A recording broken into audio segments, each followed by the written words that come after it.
Good morning, everybody, and welcome back to The Walk. Today is Monday, August 11th.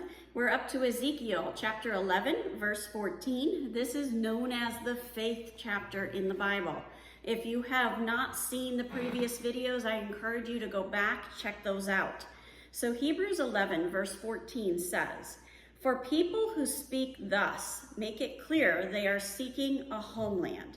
If they had been thinking of that land from which they had gone out, they would have had opportunity to return. But as it is, they desire a better country, that is a heavenly one.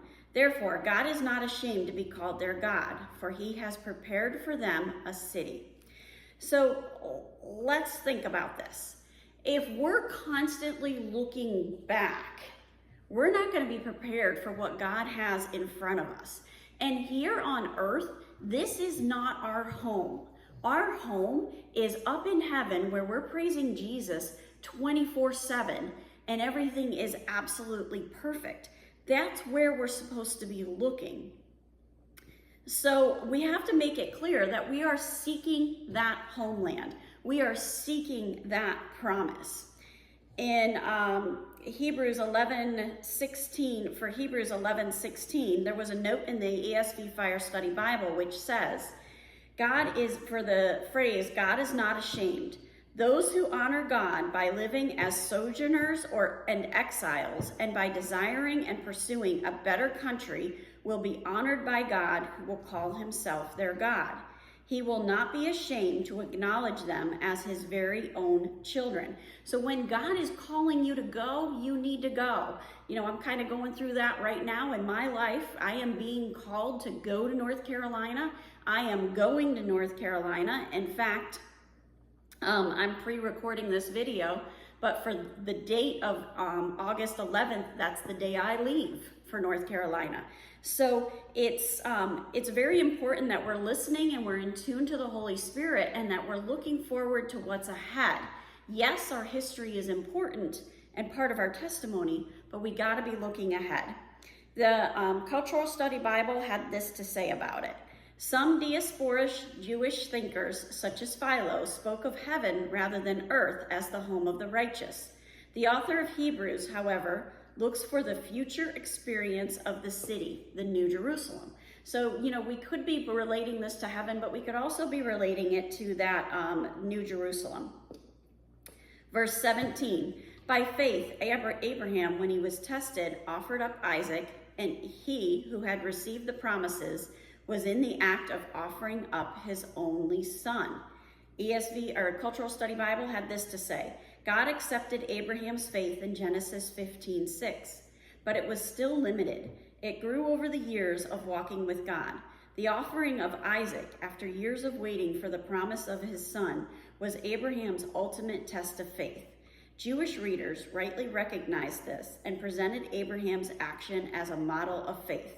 Although Jewish tradition also noted Isaac's willingness to be sacrificed, the writer of Hebrews does not add such details to the biblical narrative. Jewish people sometimes used one and only son to mean specially loved, including the case of Isaac. Now, the Apologetic Study Bible had this to say, some wonder why Abraham's son Ishmael is left out here.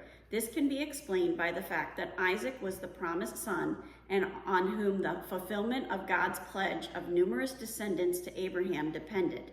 Thus, in this sense, Ishmael did not count. The conclusion is further borne out in Hebrews 11:18.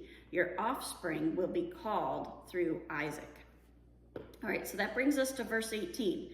Of whom it is said, through Isaac shall your offspring be named or called.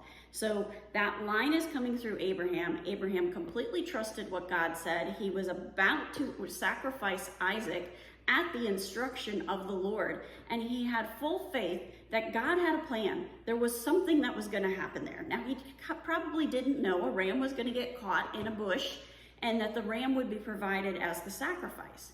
What he knew is God told him to sacrifice his son. He's going to do what God told him to do and be relentlessly obedient to the Holy Spirit. And he knew that God would provide in some way to make that promise happen. Verse 19, He considered that God was able even to raise him from the dead, from which, figuratively speaking, he did receive him back. Now, in the Cultural Study Bible, it said this: Abraham reasoned that God could even raise the dead.